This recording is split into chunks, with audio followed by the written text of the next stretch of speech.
नमस्कार, फिर से स्वागत है आपको और एक वीडियो में। इस वीडियो में हम डिस्कस कर रहे थे इलेक्ट्रिकल सर्किट में कैपेसिटर्स के बारे में। हम डिफरेंट टाइप्स ऑफ कैपेसिटर कैसे तो बेसिक फार्मूला कैपेसिटर किस किस के पर डिपेंड करते हैं, जैसे कि dielectric constant, area, distance between two plates, उसके ऊपर डिपेंड करता है। चार्जिंग ऑफ कैपेसिटर क्या है, डिस्चार्जिंग ऑफ कैपेसिटर क्या है, उसके बारे में भी डिस्कस किया। उसके बाद डिफरेंट टाइप्स ऑफ कैपेसिटर, जैसे कि fix type capacitor, variable type capacitor, fix type में पोलराइज्ड, नॉन पोलराइज क्या होता है। पोलराइज का मतलब जो पोल जिसका पोलरिटी फिक्स होता है, जिसका पॉजिटिव साइड और नेगेटिव साइड फिक्स होते हैं कैपेसिटर को, उसको पोलराइज बोलते हैं। इसका नॉन पोलराइज्ड मतलब जो पॉजिटिव, इसको भी हम पॉजिटिव साइड लेते हैं। उसके टाइप्स के बारे में डिस्कस करें, जैसे कि polarise wise mainly tantalum capacitor, electrolyte वाला कैपेसिटर को पोलराइज कैपेसिटर करें। नॉन पोलर में हमारा माइका, सिरामिक, पॉलिस्टर और पेपर कैपेसिटर वगैरह आते हैं। और वेरिएबल कैपेसिटर में हम कैपेसिटेंस को वैरी कर सकते हैं। तो कैपेसिटेंस जिसका वैरी कर सकते हैं उसको हम वेरिएबल कैपेसिटर कहते हैं। तो हम इतना टाइप का कैपेसिटर के बारे में डिस्कस करते हैं। और अब हम क्या डिस्कस करेंगे, what is how series parallel operations of capacitor is happening. Capacitor का एप्लीकेशन क्या है, उसका एप्लीकेशन से पहले डिस्कस कर लेते हैं, उसके बाद सीरीज वाला डिस्कस करेंगे। What are applications of capacitor? One is to store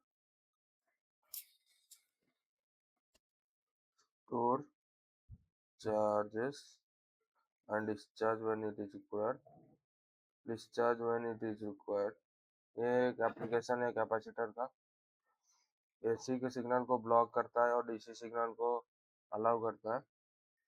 तो एसी को अलाउ करता है और डीसी को ब्लॉक करता है, क्योंकि एसी चार्जिंग डिस्चार्जिंग करेगा, डीसी एक बार चार्ज हो गया उसके बाद और कैपेसिटर कंडक्ट नहीं करेगा, उसको ब्लॉक करता है डीसी को in long run. Unwanted signal को पास करने के लिए भी यूज करते हैं, फिल्टर सर्किट में हम यूज करते हैं कैपेसिटर तो पास अनवांटेड सिग्नल।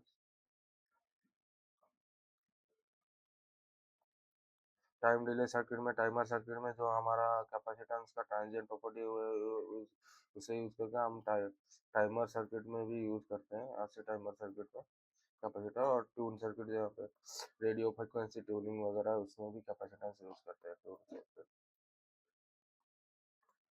तो series parallel operation of capacitor क्या है? When capacitor C1 C2 series में कनेक्ट होता है, then it behaves opposite to the resistor. Resistor parallel में क्या करता है, सीरीज में कैपेसिटर वही करता है। तो when C1 capacitor C1 C2 C3 up to Cn is connected in series, C1 C2 C3 C4 Cn is connected in series between A and B, then total equivalent capacitance will be like opposite to the how resistor resistor जैसे parallel में जैसे reciprocal होता है वैसे ही reciprocal होगा in series. 1/C1 1/C2 1/C3 up to 1/Cn inverse. तो ये है सीरीज कनेक्शन ऑफ कैपेसिटर में ऐसे बिहेव करता है। Capacitance will be reduced in series and parallel capacitance will be more. So capacitance parallel में अगर हम कनेक्ट करते हैं C1 C2 C3 up to Cn, then it behaves like a series. In series how resistor behaves, capacitance get added, so capacitance क्या करेगा, add होता रहेगा to each other, and C equivalent will be across AB equivalent will be C1 C2 C3 up to C1. So in parallel capacitance gets reduced, and in series capacitance gets reduced, in parallel capacitance get added and capacitance increases. तो ये series parallel था capacitance का। Capacitance कहाँ पे series और parallel हम use करके हम डिफरेंट कैपेसिटेंस वैल्यूज भी डिसाइड कर सकते हैं सर्किट के लिए। तो सर्किट में कैपेसिटेंस में क्या क्या प्रॉब्लम आता है, एक leakage, what are problems found in capacitance? one is leakage, another is open circuit, another is short circuit. Open circuit, another is short circuit. ये तीनों प्रॉब्लम दिखाई देते हैं कैपेसिटर में, उसको हम कैपेसिटेंस चेक करके उस प्रॉब्लम को सॉर्ट कर सकते हैं। अगर प्रॉब्लम हुआ हो कैपेसिटेंस खराब हो गया हो तो नया कैपेसिटर हम इंस्टॉल कर सकते हैं। तो कैपेसिटेंस कैसे चेक करेंगे, जैसे रजिस्टर का एक लीड निकाल के उधर मल्टीमीटर लेग चेक करके हम कैपेसिटेंस का अक्रॉस वोल्टेज वगैरह चेक करके हम कैपेसिटेंस का ओपन सर्किट शॉर्ट सर्किट वगैरह चेक कर सकते हैं। तो एक नया एलिमेंट्स के बारे में आज डिस्कस करेंगे, जिसमें वो हैगा इंडक्टर। इंडक्टर क्या है, एक कॉइल है। What is inductor? When current flows through a current flows through a coil of conductor, then there is a magnetic field induced which can store electricity. Then it generates a magnetic field. It generates a magnetic field which can store electricity. Which can store electricity like capacitor, where it is stored in charge. Capacitor में जैसे store electricity in magnetic field in form of magnetic field. Whenever required, it provides electricity. जब जरूरत होगी तो electricity वो provide कर सकते हैं, जैसे कि कैपेसिटेंस चार्जेस में कर सकते हैं।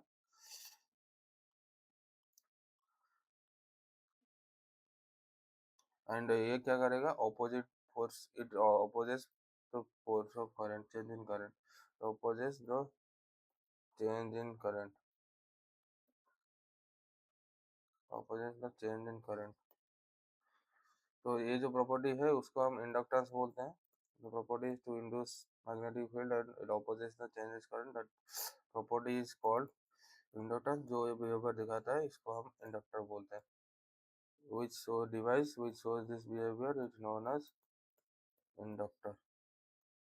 तो इंडक्टर एंड जो वोल्टेज हमारा डेवलप होता है इंडक्टर के आसपास, इसको हम ईएमएफ बोलते हैं, बैक ईएमएफ और self EMF. Induced EMF is called self EMF.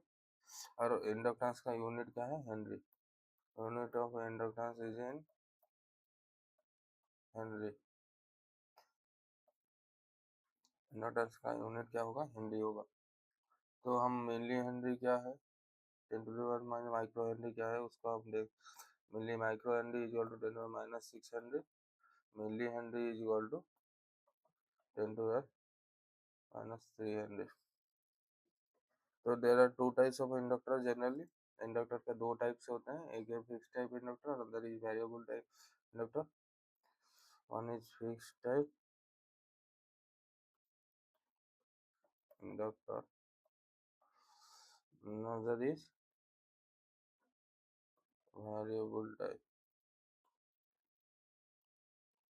दो टाइप का इंडक्टर होता है। फिर वेरिएबल इंडक्टर क्या होता है, इंडक्टर का सिंबल ऐसा होता है, inductor symbol is like this, in symbol it is represented like this. Variable type in inductor is arrow is varied. Inductance can vary. Here inductance can vary. Can be varied. Inductance. Fixed type there are two types only. One is depends upon the core of inductor. Inductor का जो core होता है उसके ऊपर depend करता है। एक AR core है, इसमें कॉइल के अंदर एआर ही प्रेजेंट होगा, कोई मेटल प्रेजेंट नहीं होगा, तो इसका एआर कोर बोलते हैं। और एक है आयरन कोर इंडक्टर्स।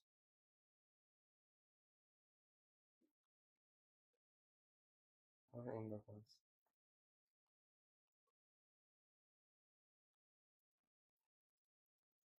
तो इंडक्टेंस का वैल्यू क्या है, L is equal to mu square into N A by L sign.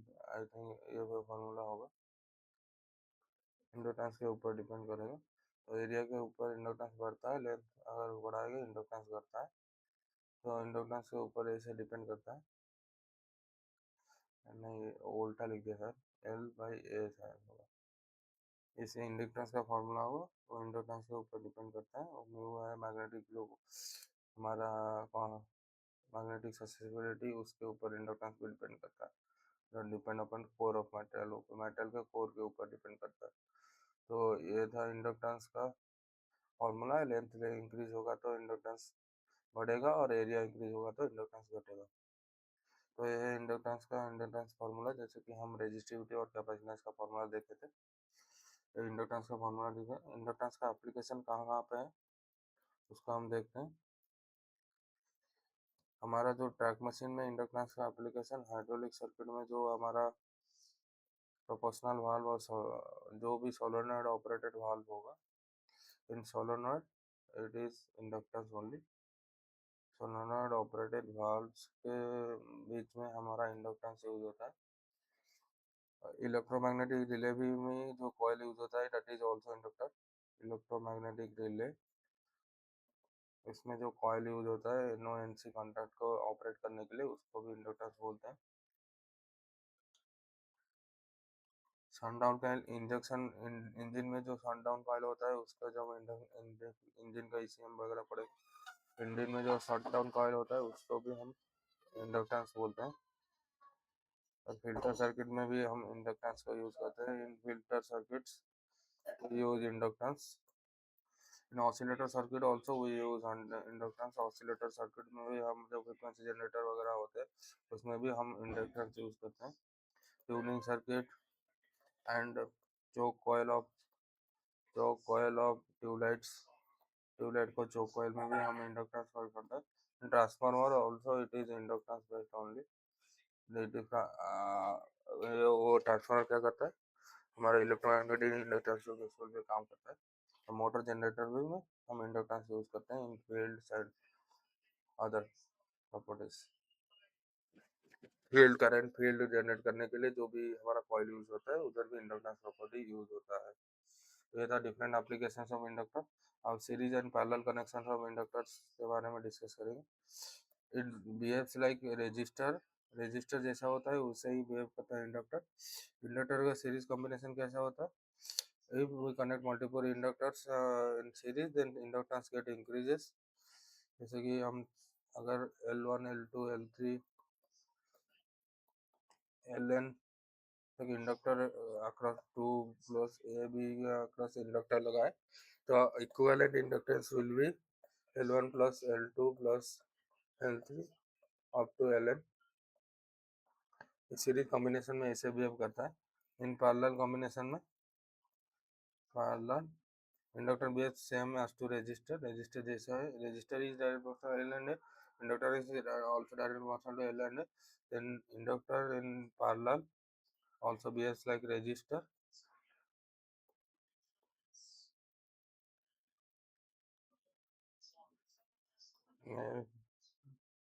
We connect multiple inductors in parallel and equivalent inductance across all is equal to 1, that is 1 by L1 plus 1 by L2 plus 1 by L3 up to 1 by Ln inverse। और inductance में क्या क्या trouble आता है, दो ही trouble आता है, एक है ओपन सर्किट और शॉर्ट सर्किट। सिमिलरली हम मल्टीमीटर लगा के इंडक्टेंस का वैल्यू और ओपन सर्किट और शॉर्ट सर्किट होगा हम चेक कर सकते हैं। तो इंडक्टेंस में डिटेल्स में और एक वीडियो में देखेंगे इंडक्टेंस में कैसे चार्जिंग डिस्चार्जिंग। इसमें भी हम चार्जिंग और डिस्चार्जिंग होते हैं जब हम इनिशियली करंट अप्लाई करते हैं कुछ voltage, there is a flow of current and there is a magnetic field developed here. तो करंट फ्लो करके मैग्नेटिक फील्ड डेवलप होता है तो उसमें there is a back EMF also produce. जब वोल्टेज इक्वल हो जाता है तो और करंट फ्लो नहीं करता है तो वो है चार्जिंग ऑफ इंडक्टर।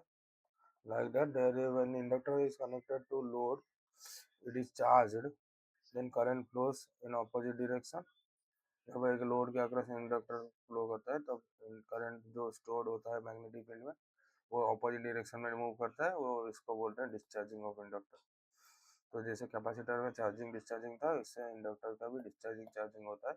तो आज के वीडियो में हम क्या क्या डिस्कस किए, हम सीरीज और parallel operation of different applications of capacitor कहाँ कहाँ अप्लाई होता है, और सीरीज और पैरेलल ऑपरेशन ऑफ कैपेसिटर्स के बारे में डिस्कस किए, और कैपेसिटर में क्या क्या प्रॉब्लम आता है उसके बारे में डिस्कस किए। उसके बाद इंडक्टर के बारे में डिस्कस किए, व्हाट इज इंडक्टर, इंडक्टर में कैसे चार्ज स्टोर होता है, इंडक्टर का टाइप्स के बारे में डिस्कस किए, इंडक्टर के टाइप्स के बारे में डिस्कस किए। देन इंडक्टर का सिंबल, इंडक्टेंस का जो फॉर्मूला होता है उसके बारे में डिस्कस किए। इंडक्टर किस चीज़ के वैल्यू के ऊपर डिपेंड करता है, और इंडक्टर का एप्लीकेशंस क्या है, कहाँ कहाँ इंडक्टर अप्लाइड होता है उसके बारे में, और चार्जिंग डिस्चार्जिंग ऑफ इंडक्टर कैसे होता है उसके बारे में, और सीरीज और पैरेलल ऑपरेशन ऑफ इंडक्टर्स के बारे में डिस्कस किए। तो नेक्स्ट वीडियो में क्या डिस्कस करेंगे, नेक्स्ट वीडियो में हम बैटरी और सेल्स के बारे में डिस्कस करेंगे, मेनली लीड एसिड सेल जो कि ट्रक मशीन में यूज होता है ज़्यादातर, उसके बारे में डिस्कस करेंगे। तो बैटरी के बारे में इस वीडियो में अगर स्टार्ट करेंगे, तो बैटरी क्या होता है, एक एनर्जी सोर्स एनर्जी डिवाइस होता है जो कि सेल से बनाया जाता है, उसको हम नेक्स्ट वीडियो में देखेंगे, how battery works and how battery are produce and how to maintain battery, what are the troubleshootings of battery, how battery is tested and all, उसके बारे में हम नेक्स्ट वीडियो में डिसाइड करेंगे। तो इस वीडियो में इतना ही था। अब टू हम इंडक्टर डिस्कस किए, नेक्स्ट वीडियो में बैटरी और सेल के बारे में डिस्कस करेंगे। मिलते हैं नेक्स्ट वीडियो में। जय श्री राम, जय हिंद, जय भारत।